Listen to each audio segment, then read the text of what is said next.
और मालेगांव शहर वालों को बेवकूफ़ बनाना इतना आसान नहीं है जितना अगर कोई चाहता है कि भाई बना लूँगा, इतना आसान नहीं। शेख आसिफ के भी ये आमदार है, अगर इनको कोई चीज़ नहीं समझ रही है तो इनको शेख आसिफ पास आके ट्रेनिंग लेना चाहिए। कोई शर्माने की ज़रूरत नहीं, ये खुद बोलते हैं, ये आलिम है, मुफ्ती है, ये बोलते हैं कि भाई तालीम हासिल करने के लिए कोई उम्र का तकाजा नहीं है, तो इनको तालीम लेना चाहिए, आसिफ भाई से ट्यूशन लेना चाहिए। मैं तो ऐसा समझता हूँ कि मायम पार्टी बहुत यानी जितना तेज़ी से उभरी थी उतनी तेज़ी से डब्बे में चले गई। आज के इस खास शो के मेहमान अजीज़ मालेगांव शहर के एक बेहतरीन कॉरपोरेटर असलम अंसारी साहब हमारे साथ मौजूद है। असलम साहब की अगर बात की जाए तो मिजाज से नर्म है और काम को लेकर सख्त है। सबसे पहला सवाल मैं आपसे करना चाहूँगा असलम साहब, इमाम के नगर सेवक थे, उन्होंने ऑनलाइन महासभा में आकर जो हंगामा किया वो कितना सही है और कितना गलत? कि ऑनलाइन महासभा का विषय है, तो ऑनलाइन महासभा में जो उस दिन हुआ उसकी जितनी मजम्मत की जाए उतनी कम है। ऑनलाइन महासभा का मतलब यही था कि भाई सबको अलग अलग बैठना है, सोशल डिस्टेंसिंग का ख्याल रखते हुए ऑनलाइन महासभा इसीलिए ली गई थी कि भाई सोशल डिस्टेंसिंग चाहिए। और उसमें अगर किसी को कोई तकरार है तो महासभा में अगर कुछ फाइनल होता है या कुछ पास होता है तो उस पर ताबड़तोड़ सेम डे या सेम वक्त से अमल बजौनी नहीं शुरू हो जाती। वो प्रक्रिया, वो ठहराव तैयार होता है, ठहराव तैयार होने के बाद कमिश्नर की साइन होती है, कमिश्नर की साइन होने के बाद वो ऑफिस में जाता है और फिर उसके ऊपर कार्रवाई शुरू होती है।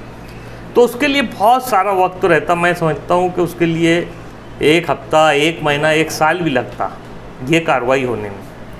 तो अगर किसी को किसी विषय से लेकर कोई शिकायत थी तो उसको तो बहरहाल अपनी जगह से ऑनलाइन महासभा थी वहाँ से बोलना चाहिए था। अगर कुछ शिकायत थी तो बाद में कमिश्नर को लेटर दे के कुछ भी शिकायत का निवारण हो सकता था। लेकिन जो उस दिन महापौर मैडम के साथ जो भी हुआ उसकी मैं अपने तरफ से और मालेगांव के पब्लिक की तरफ से उसकी मजम्मत करता हूँ कि ऐसा किसी भी, यानी आज कांग्रेस के महापौर है तो उसके लिए ये नहीं बोल रहा हूँ, मैं हाउस लीडर हूँ, हाउस लीडर या किसी भी एक सूझबूझ के नागरिक का ये काम है कि किसी भी महिला के साथ, किसी भी समाज की महिला के साथ ऐसा नहीं होना चाहिए। इसकी मैं भरपूर मजम्मत करता हूँ। असलम साहब, लेकिन इसी तरह के हंगामे होते रहे तो शहर पे क्या मतलब एक मैसेज जाएगा? देखो शहर में बहुत सारे मसाइल हैं, सड़क को लेकर, रोज़गार को लेकर बहुत से मामला थे, लेकिन हम आपस में इस तरह से लड़ते रहेंगे तो शहर पे एक बुरा असर पड़ सकता है इस मामले में। नहीं, ये बात तो आपकी बिल्कुल सही है कि लोग उस दिन जो मामला हुआ इतिवृत्त को लेके हुआ कि भाई प्रोसीडिंग में क्या लिखा गया था, हमारी वहाँ हाजिरी थी कि गैर हाजिरी थी, हमारी उसमें सम्मति थी कि मुखालफत थी, इस पे यानी ये भंगड़ आके वहाँ हाउस में किए थे। जबकि ये जैसा कि आपने बोले कि मालेगांव शहर में और बहुत सारे मसाइल हैं। तो जो शहर का हाल तो आप बेहतर जानते हैं, जो सड़क से जो आम आदमी गुजरता है उससे आप भी गुजरते हैं, तो आप एक सत्ता में कहीं ना कहीं कॉरपोरेशन में, तो ये शहर के सड़कों को लेकर बदलाव कब तक आएगा? मतलब आपकी कोशिश रहेगी क्या पार्टी की? मैं 2007 में पहली बार चुन के आया, उस टाइम नजमुद्दीन खजूरवाले साहब महापौर थे और जब तक कि ऐसा था कि अगर जो भी बारिश वगैरह में खड्डे होते थे, जो रोड टूट जाती थी, जहाँ खड्डे होते थे, अक्सर बारिश में ही खड्डे हुआ करते, गर्मी और धूपकाले में, ठंडकाले में नहीं होते, बारिश में होते हैं। तो उस टाइम ऐसा रिवाज था कि वही मुरुम वहाँ डाला जाता था। अब वो मुरुम डालने के बाद वो रोड की दुरुस्ती इस तरह होती थी। अभी हम लोग उस टाइम भी मैंने आवाज़ उठाया था कि मुरुम, दरअसल मुरुम आज डालते तो कल वो मुरुम बह जाता या कीचड़ बन जाता, कीचड़ बन जाता या बह जाता। और मुरुम का उस टाइम मैंने ये बात उठाया था कि भाई 1 ट्रैक्टर डालता है और 100 ट्रैक्टर लिखता है, ठेकेदार 1 ट्रैक्टर मुरुम डालता है और 100 ट्रैक्टर का रिकॉर्डिंग करवाता है। तो वो महासभा में वो बात हुई, उसकी चौकसी हुई और वो चौकसी में वो सही पाया गया। ऐसा सही पाया गया कि ये मुरुम के नाम पे लूटमार मची हुई है, इसलिए वो मुरुम बंद किया जाए। ऐसा उस टाइम जो तो आयुक्त थे उन्होंने आदेश दिया कि मुरुम बंद कर दो, तो मुरुम बंद हो गया। अब रहा सवाल, बारिश में रोड ख़राब हो रही है। रोड ख़राब होने की सूरत में हमको महानगर पालिका को दरअसल एक लेटर जो जून महीने में आ जाता है गवर्नमेंट की तरफ से कि भाई हॉर्डनिक्स काम जो है, जो डामर का काम है, वो बंद कर दिया जाए। मेरे ख्याल से वो 10 अक्टूबर तक के उसका टाइम रहता है कि 7 जून से बंद करो और 10 अक्टूबर तक बंद रखो। ऐसा एक गवर्नमेंट का लेटर आता है और वो बांध काम में हर साल आता है कि भाई ये टाइम में तुम डामर रोड का काम मत करो। और जितनी रोड मालेगांव में ख़राब हुई है वहाँ पे सबको डामरीकरण करने का टेंडर निकला हुआ है। ये हालांकि कॉरपोरेशन के अधिकारियों की एक मिस्टेक है, जिसको बड़ी मिस्टेक बोलना चाहिए, कि जो वार्षिक टेंडर निकाला जाता है रोड दुरुस्ती का, जिसको पेचवर कहा जाता है, तो उसमें डामर रोड भी होना चाहिए और सीमेंट रोड भी होना चाहिए। अगर सीमेंट रोड हो तो बारिश में सीमेंट रोड बनाने का आदेश रहता है, धूपकाले में सीमेंट रोड बनाने का आदेश नहीं रखता, इसलिए कि उसको पानी की ज़रूरत पड़ती है और उस टाइम पूरे हिंदुस्तान को या पूरी दुनिया को धूपकाले पानी की सख्त ज़रूरत पीने की रहती है, इसलिए वो काम को बंद किया जाता है। जैसे बिल्डिंग काम हो या रोड का काम हो, वो धूपकाले में नहीं किया जाता है, इसलिए कि उसमें पानी लगने वाला है और पानी की ज़रूरत इंसान को पहले है, रोड गटर को बाद में। लेकिन ये डिपार्टमेंट की मिस्टेक है, बांधकाम डिपार्टमेंट की बहुत बड़ी मिस्टेक है कि डामर रोड का ही सिर्फ पेचवर का टेंडर निकालते, सीमेंट रोड का भी पेचवर का टेंडर निकालना चाहिए, ताकि बारिश में सीमेंट रोड बना के वो समस्या का यानी निवारण किया जा सके। लेकिन कॉर्पोरेशन की ये मिस्टेक है। अधिकारियों तक के अपनी बात पहुंचाना चाहता हूं कि अभी जब भी टेंडर निकलेगा पेचवर का, तो उसमें सीमेंट रोड भी पेचवर में आना चाहिए। ये कॉरपोरेशन की अगर बात की जाए तो यहाँ के जो अधिकारी है, आप सबको लताड़ते हैं, हमेशा से आपने इनको डांटा है हर काम को लेकर, तो आपको लगता है कि कुछ ऐसे लोग हैं कॉरपोरेशन के अधिकारी हो या इससे जुड़े हुए लोग हैं, अपना फ़र्ज़ ईमानदारी से नहीं निभाते? नहीं, दरअसल देखिए, अभी मैंने आपको जो मिसाल दी कि भाई पेचवर का टेंडर निकलता और हम इनको बोलते कि भाई रोड में खड्डे हो गए तो चलो अब उसको पेचवर करो, तो ये उसका हवाला देती कि भाई हमको हमारा डामर रोड की मंजूरी है, हम तो उसको बंद नहीं करवा सकते क्योंकि डामर रोड बनना बारिश में बंद रहता। तो ये एक गलती यानी बहुत बड़ी गलती डिपार्टमेंट की है। तो ये वो सिटी इंजीनियर साहब को और इंजीनियर लोगों को समझना चाहिए कि भाई सीमेंट रोड का भी टेंडर उसके साथ निकले, यानी इनकी मिस्टेक है। यानी इतनी बड़ी बात कि पूरा गांव आज ये बोल रहा है कि रोड ख़राब है, और हम भी देख रहे हैं मैयत आने जाने में, लोगों को आने जाने में बहुत सारी दुश्वारी, मरीजों को आने जाने में बहुत सारी दुश्वारी हो रही, लेकिन हम रोड बनवा नहीं सकते इसलिए कि भाई गवर्नमेंट का आर्डर है। और डामर जो डामर की जो कंपनियां हैं, जो जिनसे वो लोग माल खरीदता ठेकेदार, तो वो कंपनी बारिश में चल ही नहीं सकती, डामर पत्थर को पकड़ता नहीं, इसलिए वो बंद रहती। तो ये एक बहुत बड़ी समस्या थी जो वो लोगों को आज तक नहीं समझ में आई। यानी उनको लथेड़ने की जो आप बात कर रहे हैं, तो लथेड़ने का यही वजह है कि वो लोग गलती करते हैं। कोई टेंडर, ज़्यादातर टेंडर की मुद्दत 31 मार्च तक रहती, अब उस पर अमल बजौनी करना है, यानी वो टेंडर अब उसके आगे निकालने के लिए उसकी प्रक्रिया पहले 5 महीना पहले शुरू करना चाहिए कि भाई ये टेंडर निकालना है, तो उसमें एक महीने का पहले टाइम दिया जाता, अगर कोई न भरे तो फिर दूसरे महीने निकलता, तीसरे महीने निकलता, लेकिन उसकी प्रक्रिया वो टेंडर ख़त्म होने के 5 महीना पहले शुरू करना चाहिए। और होता ये है मालेगांव महानगर पालिका में कि मार्च जाने के बाद अगर कोई बोलता है कि यार उसकी तो मुद्दत ख़त्म हो गई, तो ये लोग प्रक्रिया शुरू करते।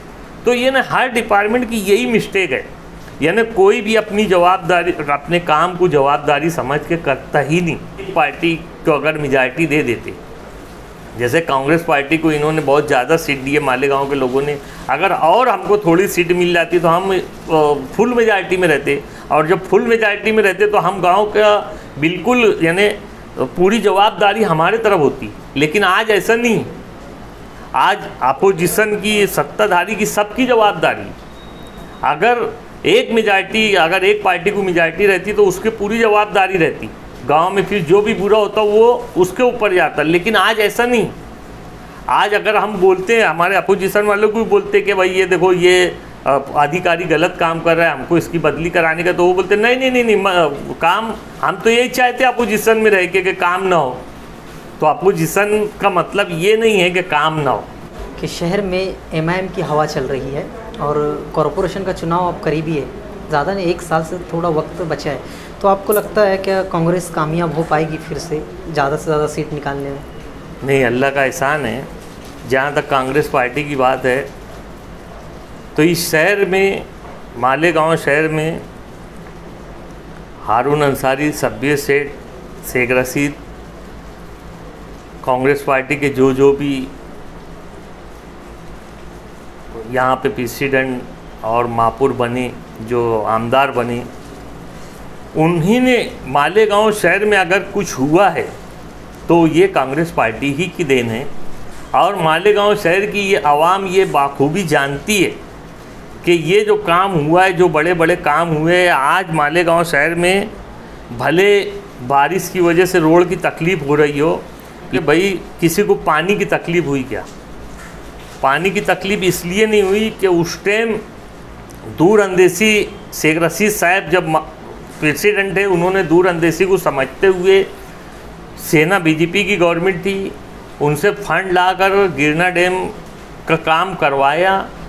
एमआईएम पार्टी, आपने अभी बताया कि एमआईएम पार्टी का क्या चल रहा है, ऐसा आप बताएं। मैं तो ऐसा समझता हूँ कि एमआईएम पार्टी बहुत, यानी जितना तेज़ी से उभरी थी उतनी तेज़ी से डब्बे में चले गई। नहीं तो आप बताइए, आज अभी नागपुर अधिवेशन हुआ, वहाँ बहुत सुलगता हुआ मसला था, मालेगांव के रिलेटेड मसला था, वहाँ पर इसकी आवाज़ नहीं उठाई गई। बम्बई में 2 अधिवेशन हो चुके जहाँ मालेगांव से रिलेटेड मसला था। मैं आपके चैनल के माध्यम से बताता चलूँ कि उस टाइम नागपुर में अधिवेशन हुआ तो वहाँ पर जो रिजर्वेशन का मामला था, मुस्लिम रिजर्वेशन का मामला, तो वो बात निकली थी, वहाँ हमारे तरफ से कोई बोलने वाला नहीं था, वो बात वहाँ रद्द हो गई। जैसी यूटी सरकार बनी, वो यहाँ पर वहाँ ये बात हुई कि भाई 5% रिजर्वेशन मुसलमानों को मिलना चाहिए। ये आवाज़ अगर वहाँ नागपुर में उठती तो शायद है क्या हमारे शहर के लिए और महाराष्ट्र में मुसलमानों के हित के लिए अच्छा होता, लेकिन ऐसा नहीं हुआ। उसके बाद पावर का मामला, जो हमारे बिजली जो महावितरण कंपनी चलाती थी वो प्राइवेट ठेके पे चले गई। ये विषय मुंबई में जब अधिवेशन हुआ वहाँ निकला तो वहाँ बोलने वाला कोई नहीं था। नहीं तो आज ये जो मालेगांव शहर वालों को तकलीफ़ हो रही है पावर के ताल्लुक से कि भाई पावर बार बार बंद होना, पावर का बंद होना और बिलों का ज़्यादा आना, ये बात शेख आसिफ साहब बार बार उठाया करते थे कि देखो इसमें मालेगांव वालों को एक ताकत बता के इसको गवर्नमेंट को इन्हें बताना चाहिए। अगर उस टाइम बीजेपी और सेना की सरकार अगर नहीं होती तो आसिफ भाई ये प्राइवेट में जाने नहीं दिए होते। अब ये सरकार बनने के बाद ये हैंडओवर हुआ, ये जो महावितरण कंपनी से प्राइवेट कंपनी को हैंडओवर किया गया, तो ये सरकार में किया गया। तो ये सरकार में आसिफ भाई नहीं थे, नहीं तो आसिफ भाई होते तो चुटकी बजा के इन्हें वो रद्द करवा देते। लेकिन सदन में जब चिल्लाने की बात थी, जब पावर का मसला था, वहाँ कोई चिल्लाया नहीं। अभी हमारे शहर से रिलेटेड मसला था कि भाई अबू आसिम आज़मी ने ये आवाज़ उठाई कि भाई बिजली बिल माफ़ होना चाहिए। हमने यहाँ ठहराव करके दिया कि भाई लॉकडाउन पीरियड का कम से कम पानी का जो पानी पट्टी है वो माफ़ होना चाहिए 3 महीने की, लेकिन उसको सरकार के पास भेजा गया। अब ये सरकार के पास आवाज़ उठाने वाला हमारा कोई नहीं। तो एमआईएम पार्टी के एमएलए साहब तो ऐसा यानी काम है कि मालेगांव की आवाम को अब आगे कौन से हिसाब से आपने बताया कि भाई बहुत उर्स पे है और बहुत उभरती हुई है, यानी कौन से हिसाब से आप बता रही है तो मैं नहीं बता सकता। अब ये तो मालेगांव की आवामी ये वक्त पे बताएंगी कि कौन काम वाला है कौन नाकाम है, ये मालेगांव की आवाम बताएंगी। ये बातों से साफ समझ में आ रहा है कि नाकाम बताना चाहते हैं आप एमएलए को। नहीं, हर मतलब बहुत से ऐसे पॉलिटिकल लोग हैं जिन्होंने नाकारा और नाअहल बोल रहे हैं। देखो, दरअसल मैं आप हर एक पार्टी वाले के पास जाते हैं, हर एक का इंटरव्यू लेते हैं, और आपने हमारे शहर के एमएलए का इंटरव्यू कई बार 1-2 महीने में ले चुके हैं। मुझे आप बताइए ना, वो सिर्फ बोलते हैं मैं काम कर रहा हूँ।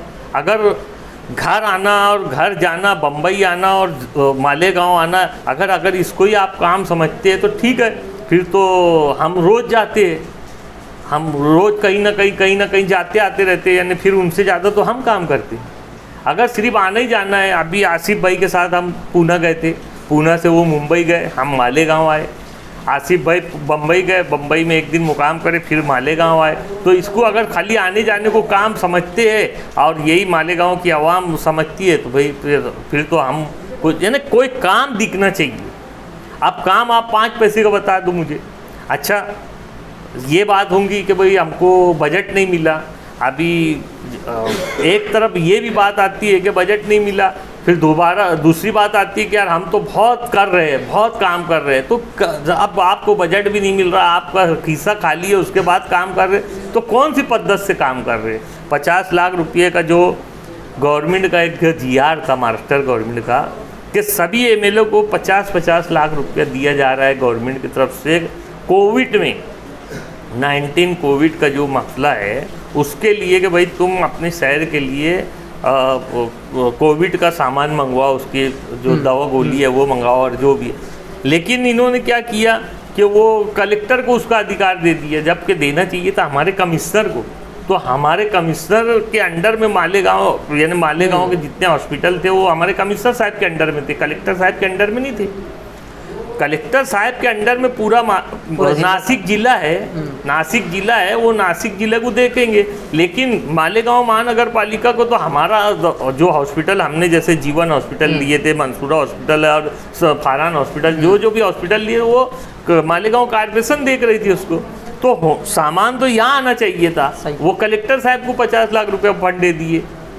अब वो बोलते कि मैंने बहुत काम किया, अब क्या किया वो तो गांव वाले ही देख रहे हैं। गांव वालों को अच्छी तरह समझता। मालेगांव शहर बहरहाल बहुत जागरूक शहर है, और मालेगांव शहर वालों को बेवकूफ़ बनाना इतना आसान नहीं है जितना अगर कोई चाहता है कि भाई बना लूँगा, इतना आसान नहीं। बम्बई में अभी 2 दिन का पावसाड़ी अधिवेशन भी था, वहाँ भी अब्सेंट थे वो। मैं यही बोल रहा हूँ साहब कि 2 दिन का अधिवेशन था। देखिए, अधिवेशन पूरे महीने का रहता, लेकिन गवर्नमेंट के पास टाइम की कमी होने की वजह से 2 दिन 1 दिन का अधिवेशन निकाल रही है। तो ये 2 दिन 1 दिन में वो सारी बातें हमारे आमदार को या जागरूक आमदार जो होगा उसको रखना चाहिए। जैसा कि आपने देखा अबू आसिम ने रखा, आपने देखा कि फारूक शाह ने रखा, 5% आपने देखा रईस शेख ने रखा। उन्होंने भी रखा। तो रखने वाले अपनी बात रख रहे हैं, तो ये नहीं रख रहे। मैं आपके चैनल के माध्यम से इनको बोलना चाहूँगा, इनको अब ये आमदार हमारे भी है, ये आमदार पूरे शहर के हैं, शेख आसिफ के भी ये आमदार है। अगर इनको कोई चीज़ नहीं समझ रही है तो इनको शेख आसिफ पास आके ट्रेनिंग लेना चाहिए। कोई शर्माने की ज़रूरत नहीं, ये खुद बोलते हैं, ये आलिम है, मुफ्ती है, ये बोलते हैं कि भाई तालीम हासिल करने के लिए कोई उम्र का तकाजा नहीं है, तो इनको तालीम लेना चाहिए, आसिफ भाई से ट्यूशन लेना चाहिए। चलो, बहुत बहुत शुक्रिया।